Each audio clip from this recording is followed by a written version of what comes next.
Hey guys, Ashlane here, playtesting in Clash Royale. I'm trying to set up a deck that the Royal Giant can do well in, so we'll go ahead and try him out in a deck. If we lose, maybe we'll go ahead and switch a few cards up, but the idea is to get a feel for the card, get a feel for what type of synergy the card has with other cards, and what you can see here as I scroll through TV Royale, there are really no top players. I haven't found one yet using the Royal Giant. Now, I don't think that is necessarily because the card is valueless or underpowered and needs to be buffed necessarily. I think probably more likely is that people just aren't sure how to use this card. We'll compare the stats on the Royal Giant to the normal Giant in just a second, and you'll actually see that he has significantly less stats. So there is a trade-off, but you get his range. His range is pretty big, 6 range for a target that only targets crown towers and defensive units.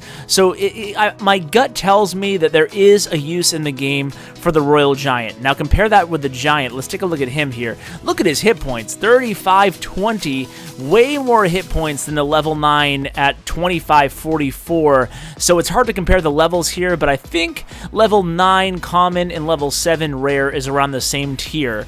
So what we'll go to do is use the Royal Giant in this deck. It's a really simple deck. I have the Spear Goblins, Barbarians, Wizard, Mini P.E.K.K.A, Arrows. What am I forgetting? I think I'm forgetting one card there, but in the Royal Giant, obviously. So it's a simple deck. We're going to try to make the Royal Giant the spotlight, the highlight of this deck, and hopefully, oh, the Wizard is the card I'm forgetting. So hopefully get a long train of troops behind him and work some Royal Giant magic. Try to find the best way to play him. So those of you who have not tuned in to my channel before, I know that it's global launch, and some of you guys might be watching, if not me play Clash Royale for the first time. One of the things I really like to do here, as you can see, I'm being aggressive out the gate here with the Royal Giant. He'll get a few shots against that tower. That's good. So one of the things I like to do in while I play Royale is start out with a basic deck like this, and then play it with you guys on the channel here. And then what I do is I play it on my own. I make some tweaks and I bring it back to you in another episode or two with the changes in a more in-depth review of the deck. So I'll play it, 10, 20 times, get a better feel for it. Let's see how the Royal Giant does distracting these Barbarians on defense here. So the Royal Giant is, like I said, he's not as hardy as the regular Giant. Doesn't have as many hit points, but you can see he's at like 25% health. Let's see how many shots he can get in with that big cannon or whatever it is that he's holding. So it looks like 2 or 3 shots. Not too bad there. Let's go ahead and see what he's doing here. He's got the Wizard of Barbarians. Ooh, and a Prince too. Let's see if we can sneak from behind here. But, oh, the Wizard targets my tower and he gets it down. So certainly not the start we were hoping for. A little bit needlessly aggressive there with the Royal Giant out the gate. Maybe if I could play that again, I would play it a little bit more conservatively like you're supposed to in the beginning. But either way, we're going to try to make an epic comeback here. Let's try the Royal Giant against this Inferno Tower because he is a ranged unit, obviously. Let's see if he's within the beam. I think he will be, but let's test it out. So he's very slow. He's lumbering towards that right lane. Let's see, he can get a couple shots off. That wasn't too bad. It'd be cool if the Royal Giant had some sort of a shield-like feature like the Dark Prince. Now that would be cool because he looks like he's much more heavily armored than his distant cousin, the normal Giant. So anyway, let's go ahead and drop Barbarians here. Cancel this, or counter, I should say, this Prince. You know what this deck might be missing right off the bat, I can tell you, is some sort of ground unit, whether it be a Hidden Tesla or a Tombstone or a Cannon. Might want to add that in there. Maybe next match, or maybe I'll bring that to you in the next episode where I cover the deck. So I got the Mini P.E.K.K.A on that tower, took it down, so that was good. Only 25 seconds left at this point in the match. I'm going to have to try to reload and come up with something here to take down his left tower or his king tower. So some of you might, be new to the game, like I said earlier, and you might not know, do I go after the king tower at this point, or do I go after the opposite tower? And a lot of that depends on the deck you're playing, right? So some decks are really built to have a really heavy punch and develop over time. An example of that would be like a Golem deck, where the Golem moves very slow, and it allows you to recoup some of your elixir. We're in overtime here, sorry, trying to pay attention to this game, and the Prince barely gets my tower there. there. It's okay. My wizard and my barbarian are getting some damage on that crown tower, the king tower there, but I don't think it's going to be enough. So, got the Royal Giant again here. I'm just gonna use the arrows there just to try to bring that wizard down a little bit in health, sneak him some goblins to finish him off. Now, but I'm not going to have enough damage on this tower. I don't think he has... I think he has enough elixir to counter. He did. So let's go ahead and drop a wizard on these barbarians. It looks like it might be a draw here for the first match with the Royal Giant. And I wasn't really able to illustrate what I think would be his strong suit. Maybe that's why people aren't playing him right away, because they have a match like this, and they lose, and or not lose, but they draw or lose, and they get a little bit discouraged, not knowing exactly how to play the Royal Giant. So let's play another match, see if we can fare any better here. Say good luck to him, and let's go ahead. Do I want to change any cards? That's the question. Well, I think we'll stay true to the series and play the same deck. And then next time, I'll go ahead and change up a card or two after I have more matches under my belt, because if I was to change it up right now, I'd really be breaking my own rule. And the rule is, you play a deck for a while before you start changing cards. You need to get a feel for the deck before you go ahead and start switching things in and out. Let's go ahead and search for another opponent here.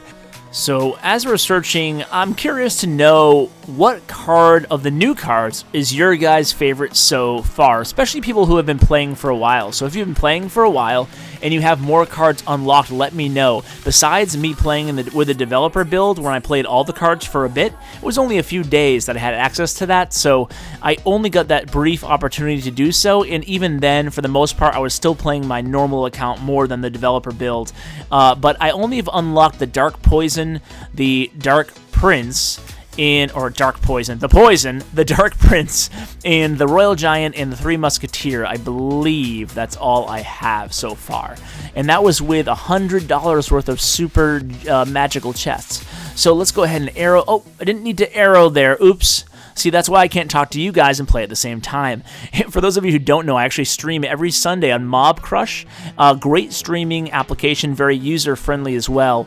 And every Sunday at 2 p.m. Eastern. And I am notoriously bad at playing and at the same time commentating on my own gameplay live.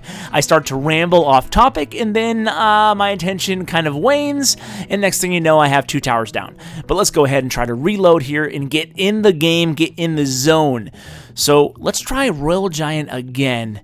And then I have the 2 goblins. You know, I kind of want to use them, but I think the wizard might be more helpful behind this army here. So we have barbarians, we have Royal Giant, and then we have the wizard followed by the spear goblins. This is going to be tough for him to counter, even with the golem. This is cool. The Royal Giant is just pounding away at the tower, even though the golem's there.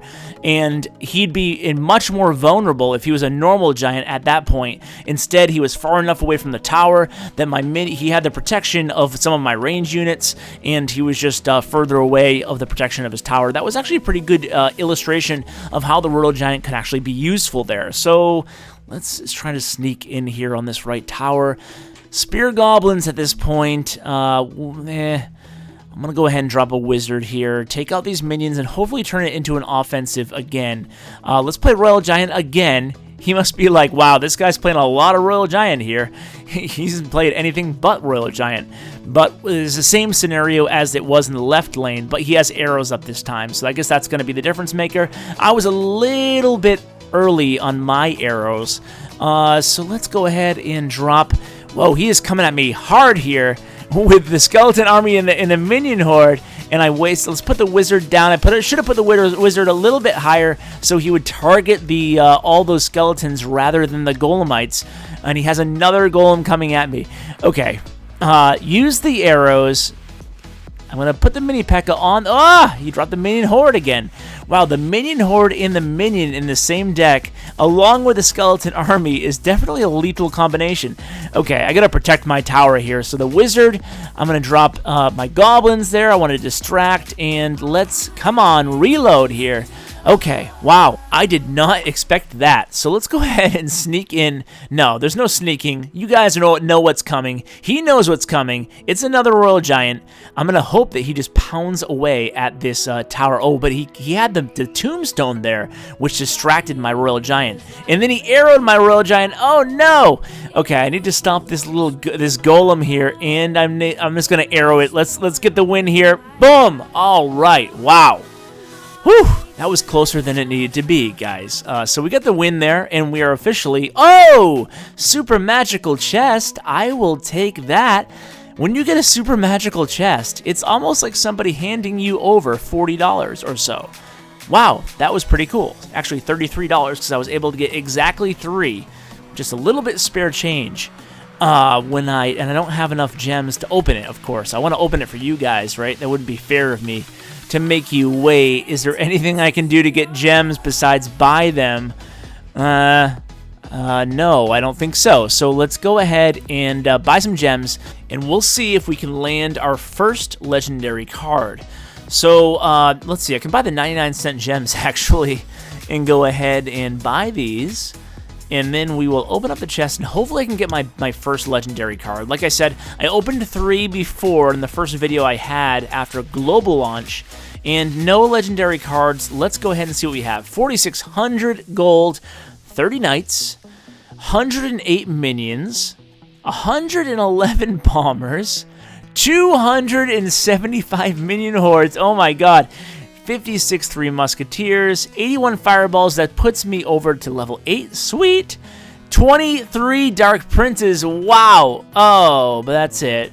Womp womp. I kind of hope for the legendary when you get to see the super magical, but hey, we'll have to wait, I guess, and see if I get another random super magical card. This is the second one I've gotten on the just live while I'm recording, so that's pretty cool. Let's level up the Dark Prince here, and maybe we'll include him in the next deck. Anyway, stick around and see what that next deck is. Thanks so much for hanging out with me and testing out the Royal Giant today. Thanks for watching, guys. As always, take care. We don't play for fame, we don't play for